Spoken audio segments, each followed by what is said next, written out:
This is Joy of Heaven, Saint of the Day for November 17th, as we celebrate the feast of Saint Elizabeth of Hungary's Day. Saint Elizabeth of Hungary was part of a royal family.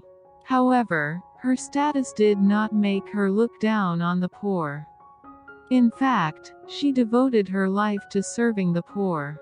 She is celebrated today for her extreme devotion to God by serving His people.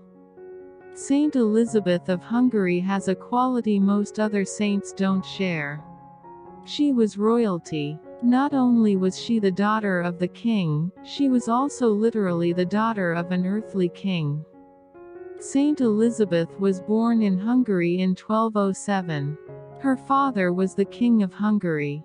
As royalty, Saint Elizabeth's call to married life was determined early on.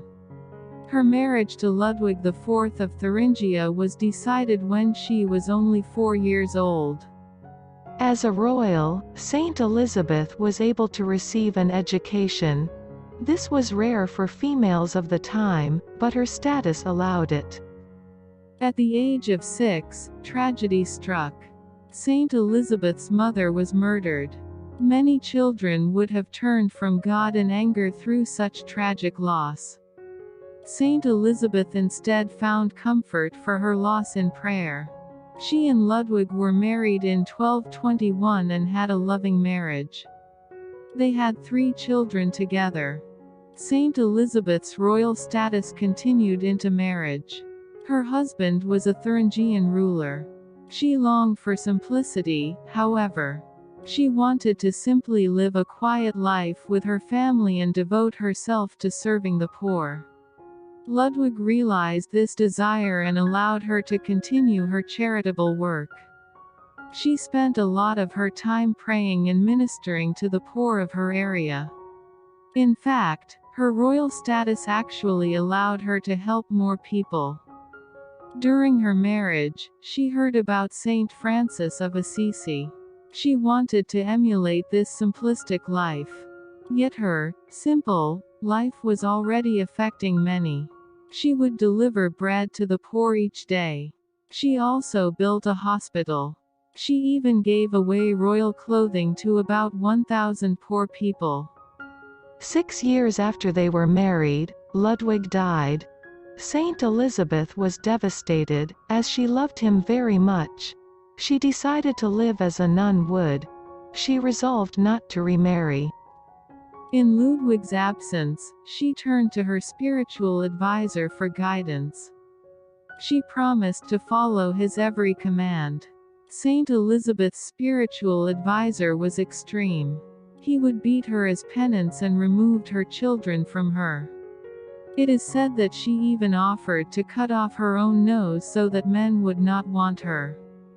With the money from her dowry, Saint Elizabeth created a hospital and became a third-order Franciscan. She continued to serve the poor tirelessly until her death at the age of 24 in 1231. She is the patroness of bakers, beggars, charities, brides, and those who have lost children. Saint Elizabeth of Hungary's feast day is on November 17th. Chances are, you have something in common with Saint Elizabeth of Hungary. She was a wife, mother, third-order religious, and lover of the poor. As such, she is a great intercessor for all who lead a busy life. As the patron saint of bakers, the Saint Elizabeth of Hungary novena is a perfect choice for all those who love to cook or bake. She can encourage you how to use your unique talents to serve the Lord. She is also the patron saint of beggars and charities. If you are passionate about advocating for charities and helping others, you will find great inspiration in Saint Elizabeth's example and intercession. All those in healthcare may also find Saint Elizabeth a great example of compassion care. Though she is not an official patron, she did found 2 hospitals and cared for the poor and sick throughout her life. Finally, Saint Elizabeth is also the patron saint of brides and those who have lost children. Perhaps you could pray this novena to intercede on behalf of a bride-to-be or to ask for comfort for someone who has recently suffered the death of a child. Thank you.